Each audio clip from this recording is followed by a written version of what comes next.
Porsche has finally done it. The purveyor of perfect sports cars has now added electrification to the 911 lineup.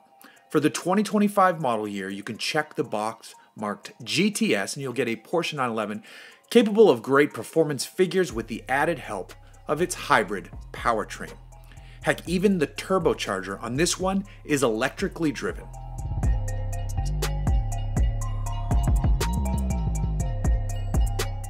The 911 lineup as a whole is getting a bit of a refresh for the 2025 model year, but it's the GTS news that is most significant at the moment.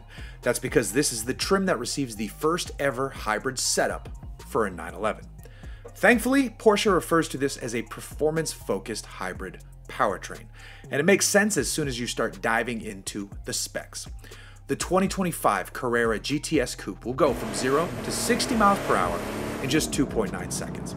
It has a top speed of 194 miles per hour. Rear axle steering is now standard, and the entire powertrain package is clearly designed to pack a punch from 0 on up through whatever speed your heart and wallet can handle. Out back, Porsche fits a new 3.6-liter flat six. On its own, it produces 478 horsepower and 420 pound-feet of torque.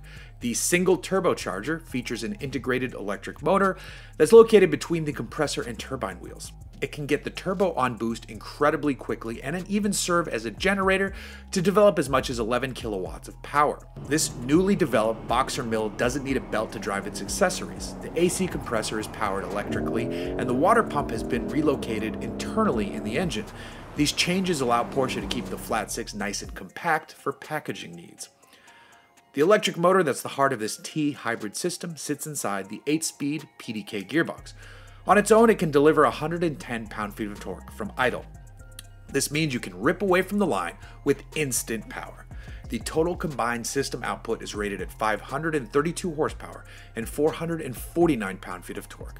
With these changes, the GTS does get a slight rise in curb weight. It weighs 103 pounds more compared to the prior version equipped with a PDK.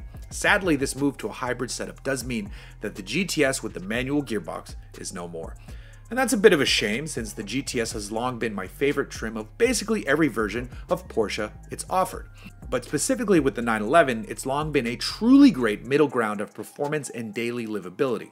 I have no doubt this hybrid GTS will offer the same amazing middle ground of 911 perfection. I've just always associated the GTS as being a car for folks who love the act and art of driving a sports car with a closer connection to the powertrain. Regardless, the GTS has a heck of a lot to offer, and that's before I've even started discussing the design changes inside and out. For 2025, all 911 models get larger intakes in the front fascia thanks to a redesign of the LED matrix headlights. On the GTS, however, you'll notice 5 vertical air flaps. These open and close as needed to adjust airflow for cooling or aerodynamic optimization. There are also adaptive front diffusers under the car that work with these fins.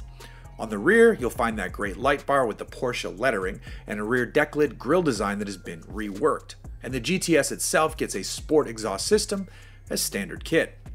Inside, the 911 comes standard as a 2-seater, but many models allow for a 2+2 setup at no extra cost. The most notable feature in the cabin is that the 911 finally gets the fully digital setup that's been found on a few other models. You get a 12.6-inch curved gauge cluster display alongside a 10.9-inch infotainment display. Additionally, Apple CarPlay has a deeper integration into the system, so you can show certain apps in the gauge cluster if needed, and there's an option to watch videos when you're parked. Getting back to the hybrid specifics though, there's one thing I find interesting here, and it's that no one is talking about the increased efficiency or even the possibility of some EV-only range. Granted, this is a performance-focused hybrid, and since it's not a plug-in with a decently sized battery pack, the EV-only potential is small. Still, it would be pretty cool to roll out of your garage quietly in the morning before you pop it into Sport Plus and rip off towards your favorite curvy road.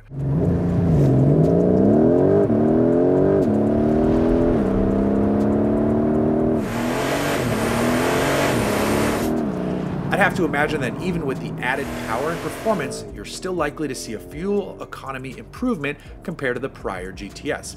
I know not every buyer will care about all of that, but there's definitely some who will. And for those that are buying, you're paying quite a price. The 2025 Porsche 911 Carrera base model starts at $122,095. The first rung of the GTS, however, sits at $166,895 for a rear-wheel drive coupe. The rear-wheel drive cabriolet is $180,195.